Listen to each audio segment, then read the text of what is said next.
The Adhan of Jumu'ah. At the time of the Prophet ﷺ, at the time of Abu Bakr, may Allah be pleased with him, and with Umar, there was only one Adhan for Jumu'ah.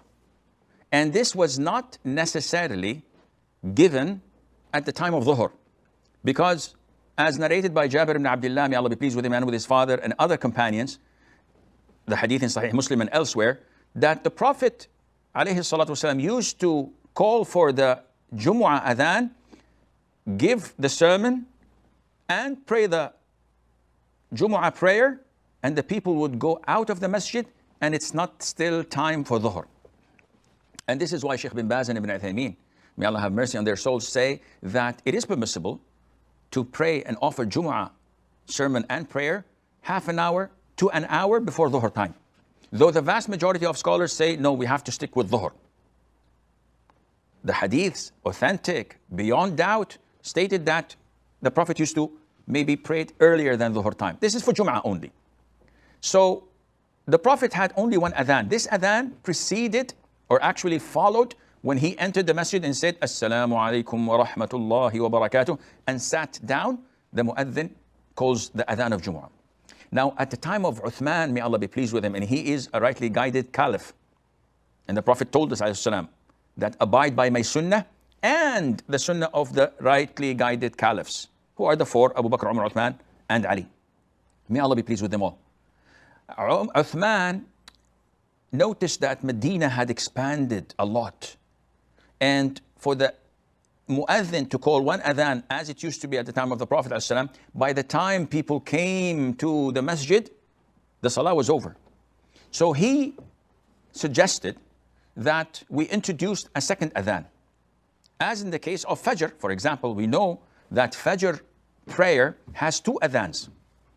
One, which is done by Bilal, and it's about an hour before the break of dawn, and it has no significance except that it wakes those who are asleep so that they perform witr before the break of dawn, and alerts those who are praying if they want to fast so that they can eat the pre-dawn meal.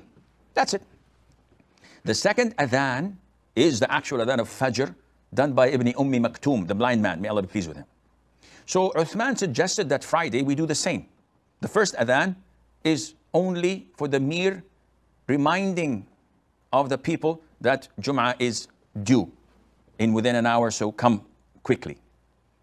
So he introduced this, and all the companions approved it, and it kept on being practiced without anyone opposing it or objecting to it, which gives it the consensus of all Muslims. Now, the way it is practiced, it differs according to the Imam or to the Muslim ruler's opinion. So some masjids call the Adhan 1 hour before the actual Friday sermon, the first Adhan. In the Haramain, because everybody in Mecca and Medina are headed towards the masjid since 10 o'clock a.m. So they thought that there's no need to call an Adhan an hour earlier. It's sufficient just to give like 10 minutes, 5 minutes before the first Adhan. And we're keeping the sunnah of Uthman, may Allah be pleased with him, alive by doing it, though maybe they don't think that it is necessary. And if they dropped it, it wouldn't have been a mistake, because it's the sunnah of the Prophet ﷺ. So either way is a win-win situation. This is why they're doing it, and Allah Azza wa Jalla knows best.